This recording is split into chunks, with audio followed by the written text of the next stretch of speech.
ఒక చీమ తను ప్రయాణం చేస్తున్నప్పుడు ఒక చీపురు పుల్ల లాంటిది ఏదైనా అడ్డం వస్తే అదేం చేస్తుంది? దాని పైనుంచో పక్క నుంచో లేదా కింద నుంచో వెళ్ళిపోతుంది, తన గమ్యానికి తాను చేరుకుంటుంది. కానీ మనిషి అనేవాడు తనకి ఏ చిన్న ఆటంకం వచ్చినా సరే దాన్ని సాగ్గా చూపి అక్కడ ఆగిపోతుంటాడు. మనం ఒక చీమని ఇన్స్పిరేషన్గా తీసుకోవాలి.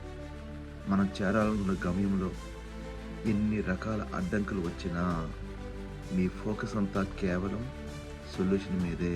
ప్రాబ్లం గురించి ఎక్కువగా ఆలోచించకండి, మీరు సొల్యూషన్ గురించి మాత్రమే ఫోకస్ చేయండి. అప్పుడు సక్సెసే తన భుజాల మీద మనల్ని మోసుకొని మన గమ్యానికి తీసుకెళ్తుంది. Focus on solutions, not on the problems. Don't stop rocking. Thank you.